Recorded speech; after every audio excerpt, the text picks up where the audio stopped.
다 주의 것이니 세상 평안과 위로 내. 어떤 사람이 들에 나갔다가 들에 메어놓은 남의 황소 한 마리를 훔쳐가지고 가다가 발각이 되어서 경찰서에서 취조를 받게 되었다고 합니다. 경찰이 말하기를, 이 사람아, 벌건 대낮에 남의 황소를 훔쳐? 어떻게 그래가지고 그게 무사할 줄 알았느냐고 하고 물었더니 도둑이 하는 말이, 나는 들에 나갔다가 고삐 하나가 땅에 놓여 있는 것을 그냥 끌고 왔는데 보니까 소가 쫓아왔다고 아주 능청맞게 대답을 하더래요. 경찰의 대답이 더 재밌습니다. 그래, 나도 자네 손만 묶고 가지고 왔는데 자네가 여기까지 따라왔네. 무슨 의미가? 우스운 이야기지만 무책임한 사람들의 이야기입니다. 무책임한 사람이에요. 어떤 행동이든지 반드시 거기에는 의지가 있고 생각이 있고 사상이 있습니다. 내가 하는 모든 행동에는 그냥 행동한 게 아닙니다. 행동은 행동대로, 생각은 생각대로 별개로 볼 수 없는 것이라는 말입니다. 간혹 우리는 부지 중에 혹은 몰라서 혹은 무의식 중에 라는 말을 우리가 합니다마는 알고 보면 무의식도 의식적인 행동이 반복되면서 이제는 행동만 남고 의식이 뒤에 감추어진 것이라고 볼 수 있습니다. 변명할 여지가 없다라는 겁니다. 무의식 중에 그랬습니다. 무의식 중에 그건 나도 모르게 반복을 하다 보니까 진정한 의식이 없이 내 몸에 배어버린 것이 되어버린 거예요. 그러니까 의식이 감추어진 것이죠. 우리의 모든 행동은 우리 자신의 것이고 자신이 책임져야 하는 것이라는 겁니다. 구약의 시편 49편 20절에 존귀에 처하나 깨닫지 못하는 사람은 멸망하는 짐승 같도다 그랬습니다. 역시 사람의 사람됨이라는 건, 그쵸? 사람이 다른 동물과 다른 이유 중에 여러 가지가 있겠습니다만 우리가 인간이고 사람이라고 할 때 저 어떤 다른 동물과 같은 동물에 속하지만 그러나 인간이 다르고 사람이 다른 것은 우리는 깨달을 줄 아는 동물이기 때문이라는 거예요. 그런 의미에서 그 사람의 사람됨은 깨달음에 있는 겁니다. 그 깨달음이 어디까지냐가 문제죠. 무엇을 생각하며 무엇을 깨닫느냐가 거기에 그 사람이 그 위치가 어디에 있다라는 것을 생각하고 있다라는 말입니다. 이건 여러 학설에서 심리학도 그렇고 사회학적으로도 그렇고 종교는 마찬가지지만 여러분 경제학 이론에서도 사람을 세 큰 유형으로 이렇게 나누고 있습니다. 첫 번째 유형이 파이어니어십입니다. 소위 개척자죠. 파이어니어예요. 근데 파이어니어십의 유형인데 이 유형의 사람은 변화를 즐기며 모험을 좋아하고 호기심이 많아서 항상 창조적인 것으로 치닫는 사람들입니다. 이런 사람들이 세계 인류의 5% 정도 있다고 합니다. 두 번째 유형의 사람이 뭔가 하면 타인 인식형입니다. 다른 사람 늘 의식하며 살아갑니다. 아주 소극적이라서 변화를 원하면서도 다른 사람의 조화를 맞추려고 합니다. 그래서 부딪히지 않으려고 하고 다른 사람이 어떻게 볼까 하는 것까지 생각해 보니 변화는 원하지만 진정한 변화를 이렇게 이루어낼 수 없는 이런 사람이 세계 인류의 20%라고 합니다. 세 번째 부류가 추종자 유형이라고 얘기해요. 이 추종자는 다름이 아니라 다른 사람이 하는 것을 그대로 따라합니다. 남이 저거 맛있다 그러면 나도 먹고, 저 가방이 이뻐 보이면 나도 사고, 저 옷이 괜찮으면 나도 가서 사고, 남이 가면 가고 오면 오고, 남이 입은 옷을 내가 못 입으면 속상해하고, 남이 입은 대로만 입으면 그럼 내 마음은 행복한 사람이에요.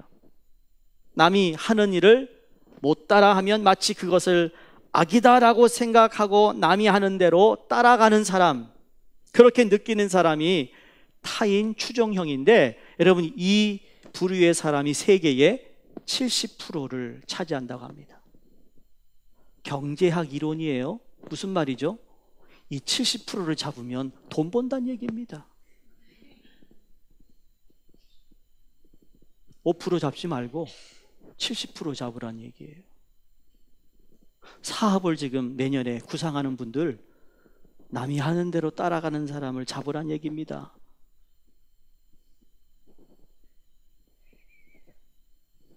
우습잖아요? 남이 하는 대로.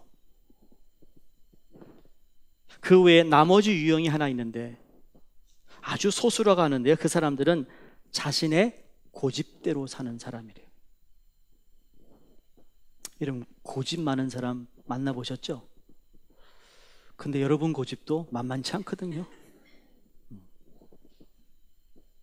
자기가 살아온 철학, 생활, 태도, 방법이 무너지면 인생이 망가지는 줄로 생각하는 사람들입니다. 그래서 절대로 양보를 못합니다. 그래서 아주 고집불통의 사람이라고 말하는데, 여러분은 어느 유형에 속한다고 생각하십니까?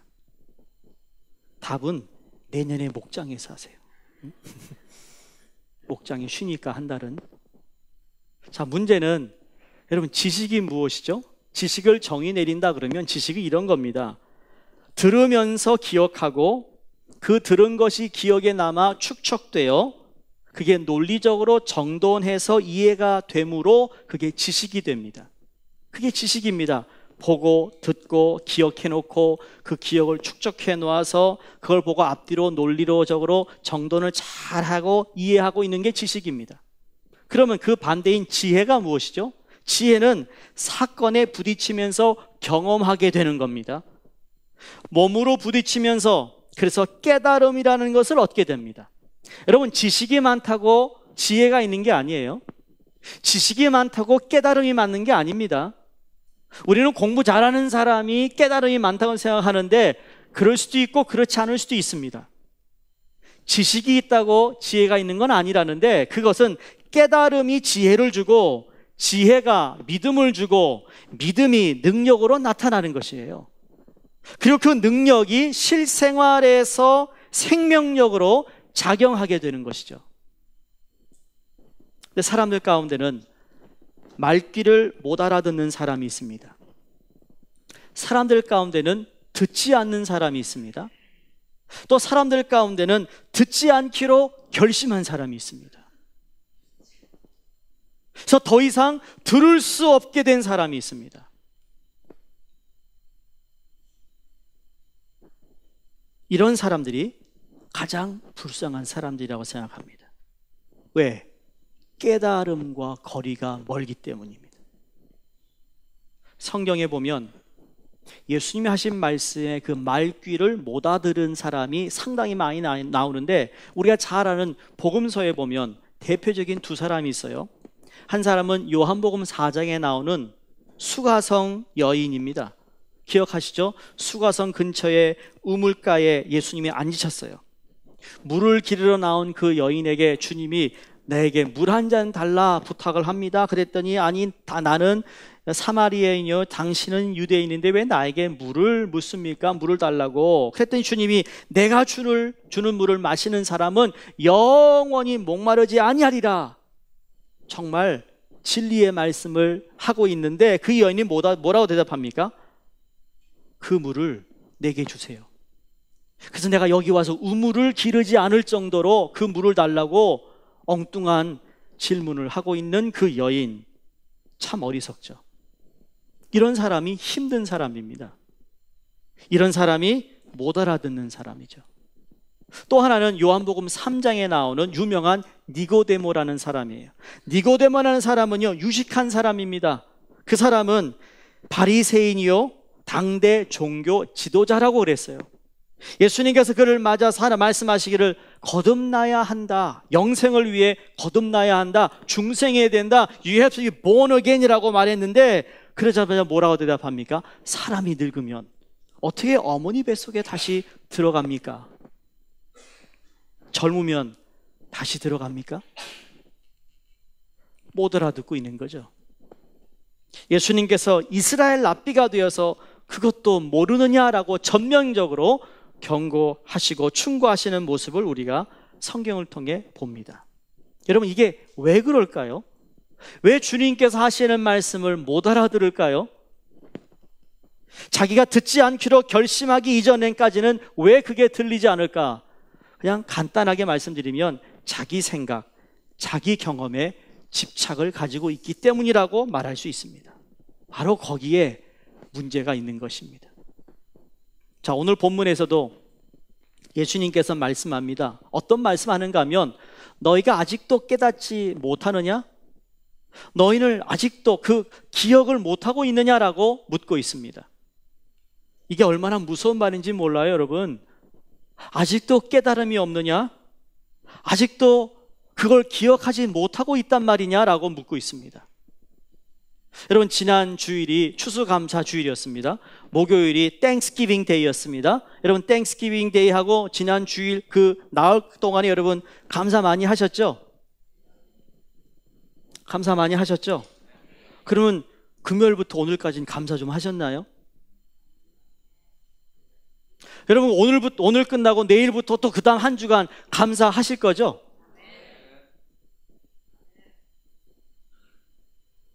감사하셔야죠, 당연히.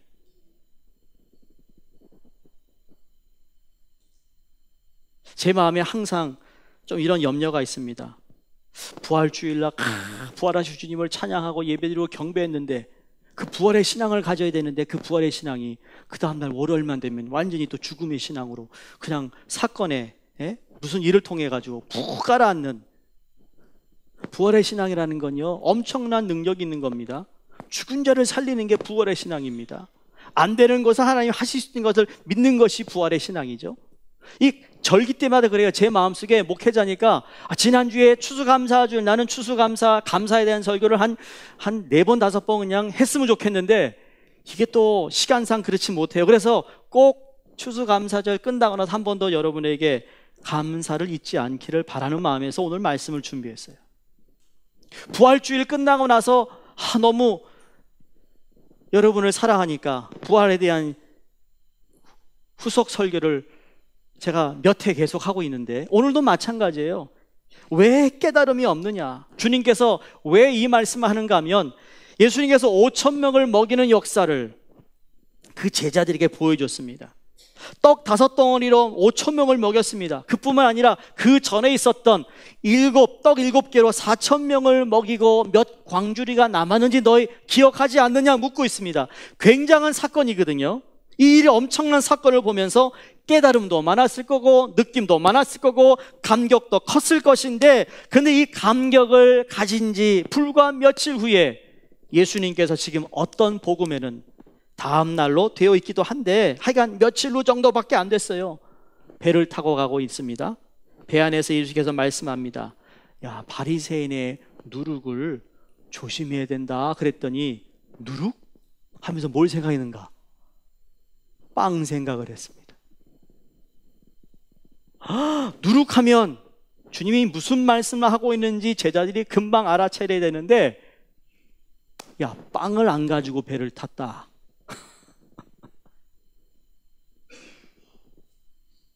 여러분, 너무 우습잖아요. 지금 주님께서 뭔가 본질을 얘기하시는데 엉뚱한 얘기를 하고 있습니다. 여러분이 목장을 가시는데 오늘 또 목장에 또 우리가 교제하고 말씀 나누고 좋은 음식을 나누는데 목장을 가면서 집에다가 내가 만들어 놓은 빵을 안 가지고 갔어. 지금 뭔가 먹어야 할 음식에 초점을 맞추고 있다면 우리는 너무 지금 이탈한 거예요. 이런 목장 모임에서 다른 거 아니잖아요. 제가 설교한 내용을 그냥 하나, 두 개, 세 개 나눠서 그걸 가지고 함께 은혜를 나누는 거예요. 근데 어느 목장엔 그거 아닌 다른 거 가지고 서로 이거 좋아요, 보세요. 그게 지금 목장의 본질이 아니에요. 다른 짓을 하고 있어요. 딴 말을 하고 있어요. 왜 목장에서 같은 목장지로 우리가 말씀을 나누는지 아세요? 같은 말, 같은 마음, 같은 뜻을 품기 위해서 한 공동체가 되는데 엉뚱한 것을 자꾸 제시하고 있는 이 모습이 못 알아듣는 사람이라는 거죠. 보세요. 빵이 없구나. 우리가 빵을 준비하지 못했구나. 그러면 서로 논의를 하는데 이 논의가 그냥 말을 한 게 아니고요. 서로 다투기 시작합니다. 야, 너 왜 빵 안 가져왔어? 야, 네가 챙겼어야 되는 거 아니야? 아니, 수제자인 베드로, 네가 알아서 이걸 우리에게 얘기해 줬어야지. 그랬더니 가룟 유다, 너한테 회계를 맡겼는데 말이야. 왜 돈 안 줬어? 빵 사오라고. 지금 뭐 하고 있습니까? 책임을 다 다른 사람에게 전가하고 있습니다. 예수님이 기가 막혀서, 너무 기가 막히니까 상상해 보세요. 아니, 5,000명을 먹이는 큰 기적을 본 사람이 또 5,000명을 먹이는 그 귀한 역사를 나타낸 그 하나님의 아들이 지금 어디에 계십니까? 자기들 눈앞에 계심에도 불구하고 빵이 없으면 주님이 빵 나와라 뚝딱 하시지 않겠어요? 아멘도 안 하시네. 네? 먹을 게 없어 빵 한 조각 가져왔으면 하나님께, 하나님 이 빵 감사합니다. 우리가 10명을 먹어야 돼. 다 이거 하나밖에 없네요. 그러나 이 한 번 먹을 때 아예 누룩의 역사가 일어나 들어가면 펑 터지게 하실, 그건 하나님이 하실 거니까. 그런 하나님을 앞에 두고 빵이 없다고 시비 걸고 있는 제자들의 모습이 우리의 모습은 아닌가라는 거예요. 왜 이렇게 깨달음이 없을까? 정말 어리석은 사람들 아닙니까? 기억하지도 못합니다. 왜? 바로 어제, 그제 있었던 그 놀라운 기적을 보고 나서도 주님 앞에 빵 없는 걸로 서로가 다투고 있습니다. 비본질을 가지고 다투고 있습니다. 여러분, 교회의 본질이 무엇이며, 전도회의 본질이 무엇이며, 목장의 본질이 무엇인지를 알아야, 깨달아야 거기에 맞추어 신앙생활 하는 거죠. 내 생각으로 가득 차 있는 목장, 내 생각으로 가득 차 있는 전도, 내 생각으로 가득 차 있는 교회는요, 결국 내 경험과 내 지식 그 이하, 그 이상이 될 수 없는 겁니다. 그것이 오히려 나에게는, 다른 사람에게 걸림돌이 될 수 있는 것이죠. 여러분, 기적이 무엇이죠? 예수님이 이루신 그 기적이라는 게 뭡니까? 예수님께서 하신 일이 다 이적인데, 근데 이적에 대한 이해가 성경에는요 정확하게 3단계로 이루어져 있습니다. 첫 번째 단계가 뭔가 하면, 이 하나님 주님께서 하셨던 이적, 이 기적을 이야기할 때 첫 번째 단어가 테라스라는 단어입니다. 테라스는 말 그대로 이적을 이야기합니다. 영어로 wonder라고 하죠. wonder. 인간 상식으로 이해가 되지 않는 것을 이야기해요. 우리의 경험으로도 이해가 되지 않는 것을 이야기합니다. 아무리 지식적으로 이것을 우리가 풀어보려고 해도 풀리지 않는 것, 그걸 wonders라고 하죠. 이적이라고 말하는 겁니다. 우리의 경험, 지식의 한계를 넘어서 초월한 일이 있을 때 그건 이적이다라고 말하고, 그거를 깨달은 겁니다. 깨닫는 겁니다. 우리가 할 수 없는 것을 하나님이 하셨구나, 깨닫는 거예요. 두 번째 단계가 뭔가 하면 두나미스라는 단어입니다. 두나미스는 우리가 아는 다이나믹이라는 단어가 두나미스에서 나온 건데, 이걸 그대로 풀이하면 능력입니다. 소위 파워예요. 파워. 다이나마이트이 바로 이 두나미스라는 단어에서 유래된 거죠. 그러니까 하나님의 능력이 나타났다는 거예요. 어디예요? 그 기적 안에. 근데 이 사건 속에 보이지 않는 하나님의 능력이 나타난 겁니다. 빵 몇 조각이지만 그 빵 속에서 하나님의 능력이 나타났다는 것을 깨닫는 거예요. 그렇게 깨달을 때 하나님의 능력을 인지하는 것, 여러분, 그게 능력이고 권능입니다. 세 번째 단계의 단어가 있습니다. 그게 뭐냐면 세메요이라는 단어인데, 세메요는 표적이라는 말입니다. 영어로 sign이에요. sign. 우리가 자동차를 운전하다 보면 우리에게 눈에 보이는 교통 사인이 있어요. 그 사인이 무엇인가에 따라서 나는 서야 되고 잠깐 멈춰야 하고 그 사인을 우리가 지키지 않으면 안 되는 건데, 그러나 그 보이는 것, 사인은 보이지만 그 속에 보이지 않는 무언가가 있는 것을 깨닫는 겁니다. 다시 말해, 그 속에는 말씀이 있다라는 거예요. 주님이 오늘 세메온 표적을 보이셨다라는 건 그 표적을 통하여 하나님이 말씀하시고자 하는 메시지가 있다라는 것을 깨닫는 거라는 거죠. 그 말씀을 읽을 줄 알아야 하는 겁니다. 그건 그냥 지나가는 사건이 아니었습니다. 우리 삶에 벌어지는 모든 사건들 가운데 하나님은 우리에게 항상 말씀해 주시고자 하는, 여러분, 사인이 있습니다. 우리에게 보여주시고자 하는 하나님의 능력이 그 안에 있습니다. 우리의 인간의 지식과 우리의 경험의 한계를 뛰어넘어 하시는 하나님의 놀라운 섭리가 있다는 것을 깨닫는 것, 이게 중요하다는 거죠. 깨달은 것을 그냥 한번 깨닫고 우리가 잊어버리는 것이 아니라 깨달은 것을 가능한 한 오랫동안 기억할 수 있는 것. 저 사람에게 나타난 일이지만 내게도 말씀하시는 거가 될 수 있고요, 어제 된 사건이지만 오늘 말씀하고 계신 겁니다. 성경이, 여러분, 우리가 신약만 보더라도 2000년 전에 쓰여진 이 성경의 사건이 그래서 오늘도 우리에게 새롭게 말씀하고 있는 이유가 바로 그것입니다. 왜? 이 안에 있는 하나님께서 말씀하신 이 성경의 이 글자 속에는 보이는 것 속에 보이지 않는 하나님의 그 음성이 있기 때문입니다. 그래서 오늘도 우리가 설교를 듣는 것입니다. 이 안에 있는 하나님의 그 보배, 주옥과 같은 하나님의 말씀들을 우리가 오늘도 성경을 보면서 그것을 깨닫는 것이 은혜고, 깨달음을 통하여 우리는 감사해야 될 줄로 믿습니다. 2000년 전에 된 사건인데 그것을 오늘의, 그 의미를 오늘에서 말씀하고 있는 이 세메온 표적 이해의 능력, 표적으로 이해하는 것이죠. 그래서 보세요, 남의 죽음을 보면서 나의 죽음을 생각하게 됩니다. 몇 년 전의 사건을 기억하면서 오늘 내게 주시는 말씀을 들어야 합니다. 다시 깨달아야 하는 것입니다. 이것이 표적을 이해하는 능력입니다. 이게 능력이라니까요, 여러분.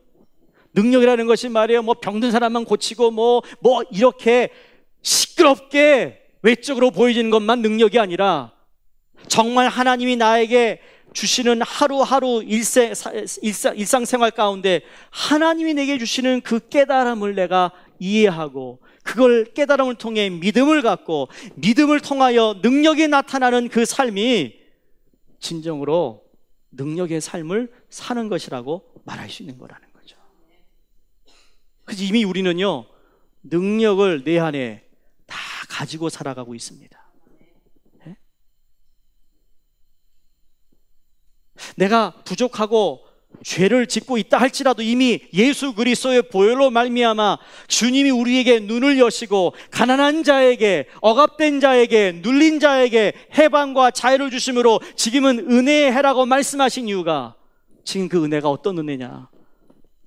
네가 마음을 열고 내 말에 경청하면 들을 뿐만 아니라 깨달음을 통하여 믿음이 자라고, 믿음이 자람을 통하여 너에게 능력이 부어지고 능력을 가지고 나는 오늘도 예수 그리스도의 제자로 살아가는 것이라는 거죠.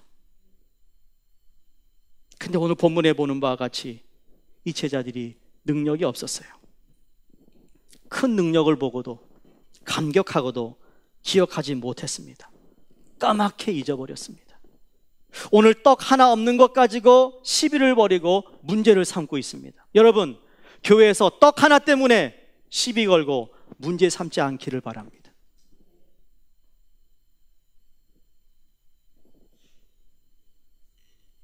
참 생각하면 어이가 없고 답답한 일이 아닐 수가 없습니다.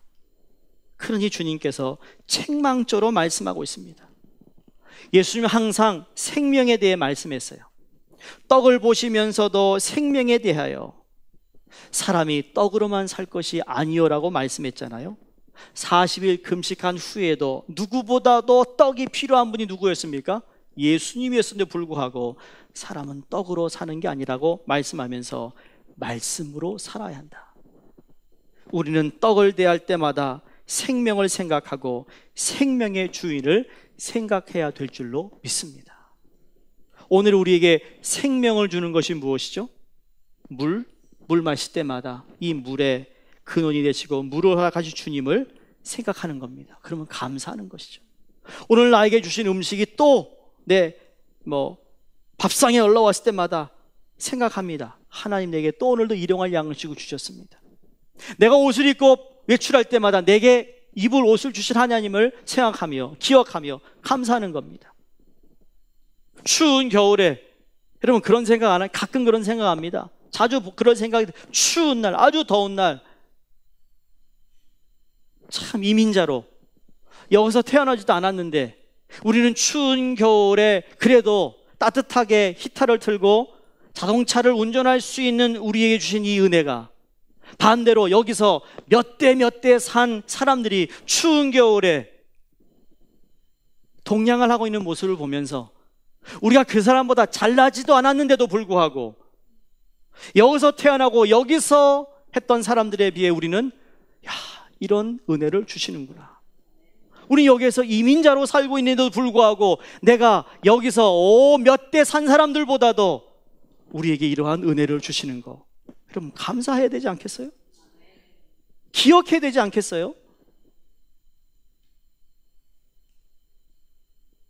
그 생명을 생각한다면 우리는 또 기억하고 또 깨닫고 반복적으로 하나님께 감사드려야 될 줄로 믿습니다. 이 어리석은 말이 항상 문제가 됩니다. 이건 신앙이 없는 말이라고 생각합니다. 어리석은 말. 지금 제자들이 하고 있는 이 논쟁이라는 건 어리석은 말이에요. 아무런 도움이 되지 않는 말이라는 거죠. 이게 문제의 출발입니다. 우리 신앙생활 가운데도 우리가 도움 안 되는 말을 혹시 하고 있지는 않습니까? 여러분 새 황금문이라는 책을 읽어보신 분 계세요? Three Golden Gate입니다. 이 책은 말에 대한 어떤 충고를 해주는 책인데요, 이 책을 크게 세 가지로 나눕니다. 하나는 내가 하는 말이 참말이냐, 두 번째 내가 하는 말이 필요한 말이냐, 그리고 세 번째는 친절한 문인가, 말하다가 마음에는 맞으면 문이라고 얘기해. 문. 자, 그러면 이걸 우리가 적용해 이렇게 물을 수 있습니다. 내가 지금 하고 있는 말이 진실된 참말인가 물어봐야 합니다. 가끔 우리는 남의 말이라고 할 때가 있죠. 아무개가 그랬대, 아무개한테 들은 얘기야, 이 정도로 말을 하는데 들은 얘기를 들었으면 좋아요. 근데 들은 말을 가지고 내 입으로 그 말을 전달할 때 그거는 더 이상 그 사람 말이 아니라 내 말인 거예요. 아세요? 여러분이 누구의 말을 다 듣고 와서 그 사람이 그랬대라고 할 때 내 입에서 나가는 순간 그건 그 사람 말이 아니라 내 말이라고요. 더 안 좋은 건 거기에 내 감정을 섞어서, 내가 아는 지식을 섞어서, 내가 아는 경험을 속해서 말을 하니 말이라는 게 전달될 때마다 부풀어지는 거겠죠. 사랑하는 여러분, 여러분이 지금 하는 말이 진실된 말입니까? 남의 말이라고 하면 안 됩니다. 이미 내 입에서 나간 건데 어떻게 남의 말이 되겠습니까? 내게서 듣는 사람은 내 말로 듣고 있다는 것을 잊지 말아야 합니다. 그러므로 말은 참 조심하고 책임을 져야 합니다. 여러분이 하는 말은 하나님 앞에서 책임을 져야 합니다. 한치의 거짓이라도 있다면 여러분이 그 말한 사람이 책임지는 겁니다. 이것을 알아야 하는데 참으로 확실한 말만 해야 된다는 것이죠. 근거 없는 거, 팩트가 아닌 거 말하지 말라는 거예요. 두 번째 질문이 내가 해야 될 말인가라는 거예요. 다시 말해, 이 상황에 이 말이 꼭 필요한 것인가? 이 상황에 이 말이 필요한가입니다. 고린도전서 10장 23절에 사도 바울이 모든 것이 가하나 모든 것이 유익한 것이 아니라 그랬어요. 그 당시에 먹는 것 때문에 교회에서 문제가 많았습니다. 제사를 드렸던, 우상에게 드렸던 그 음식을 먹는 게 죄냐, 죄가 아니냐, 이게 문제를 가지고 옥신각신하고 있는 그 교회를 향하여 사도 바울이 모든 것이 가하다, 모든 것은 다 먹을 수 있다, 신앙 있는 사람. 그러나 그 먹는다고 다 유익한 게 아니라 Everything is permissible but not everything is beneficial 그랬어요. 가하다, 그러나 유익한 게 아니다. 다시 말해 덕스러운 게 아니다. 여러분, 우리가 신앙생활 할 때 성경에 뭐 술 마시고 담배 피고 이게 죄가 아닌데요. 이번에 땡스기브를 갔더니 그런 이게 목사가 있고 교회 가정의 장로가 있고 권사가 있고 집사가 있고 그러면 말이에요, 교회 얘기가 꼭 나옵니다. 그래서 이번에 교회 얘기하지 맙시다. 근데 교인들이 무슨 얘기하겠어요? 교회 얘기 안 하면. 그래서 물어보는 겁니다. 그 죄가 아닌데 말이야. 목사를 시험합니다. 그랬죠. 모든 것이 가하나 모든 것이 유익한 게 아니다. 새겨들어라. 죄는 아니지.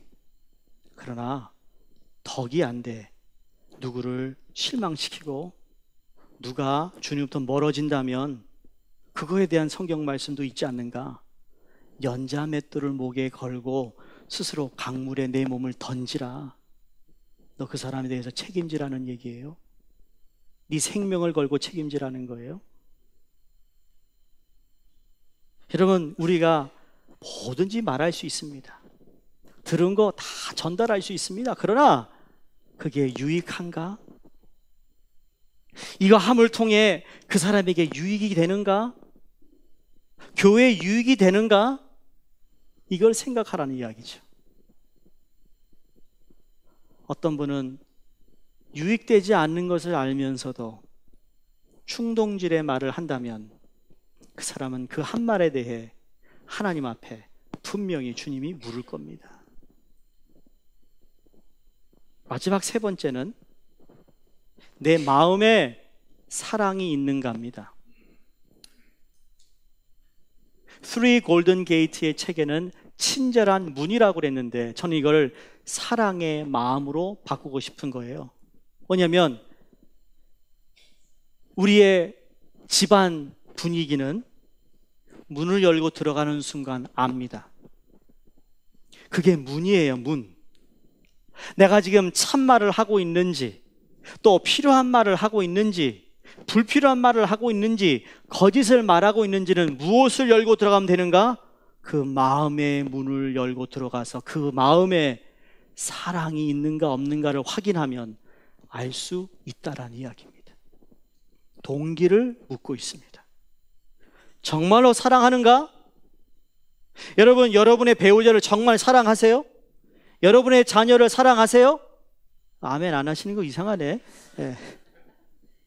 여러분, 교회를 사랑하세요? 주님을 사랑하시는 거 맞죠? 그 사랑이 내가 알고 내가 경험한 사랑이 아니고요, 하나님이 교회를 사랑하는 것을 깨달은 자들이 고백할 수 있는 사랑을 제가 묻고 있는 겁니다. 내가 느끼고 내가 보고 내가 경험한 그 사랑이 아니라 그보다 더 깊고 넓고 그리고 높으신 하나님의 사랑, 나는 부족하지만 그 사랑을 가지고 사랑하기를 원하는 마음, 그 마음은요 하나님이 아세요. 근데 그 마음이 아닐 때는 하나님도 아세요. 제가 좋아하는 디트리히 반하퍼라는 목사님이 계십니다. 독일의 신학자고 그리고 나치에 의하여 순교를 당하는데 이분이 감옥에서 쓴 책이 지금은 너무나도 멋있는 책으로 많은 신학생들이나 많은 사람들에게 읽히고 있는 책입니다. 이분이 쓴 논문에 이런 말을 합니다.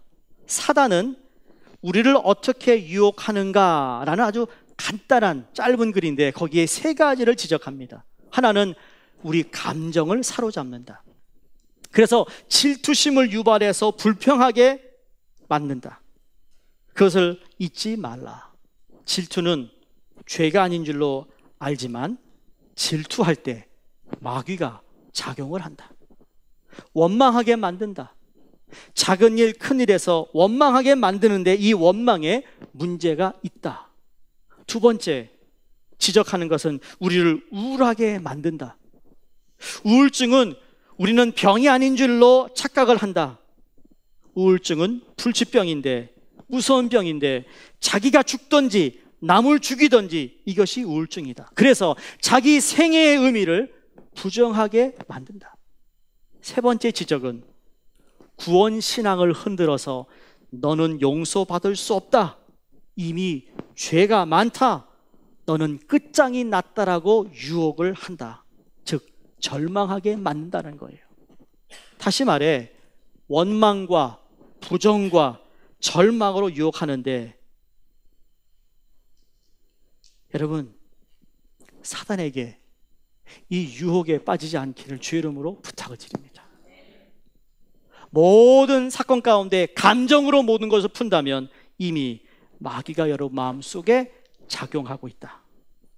내 자신에 대해서 생애의 의미를 부정하고 있다면 나를 고귀하게 만드신 하나님의 형상대로 만드신 천지 창조자의 그 뜻을 나는 지금 의심하게 되는 것, 내 신앙 구원을 흔들고 있는 이 흔듦 가운데 우리는 절대로 흔들리지 않는 방법이 뭔가? 깨달음과 기억하는 것이라는 거예요. 제자들이 어느 사이 유혹을 받아 방금 5,000명을 먹이는 큰 기적을 보았건만 다 잊어버렸습니다. 감격도 없습니다.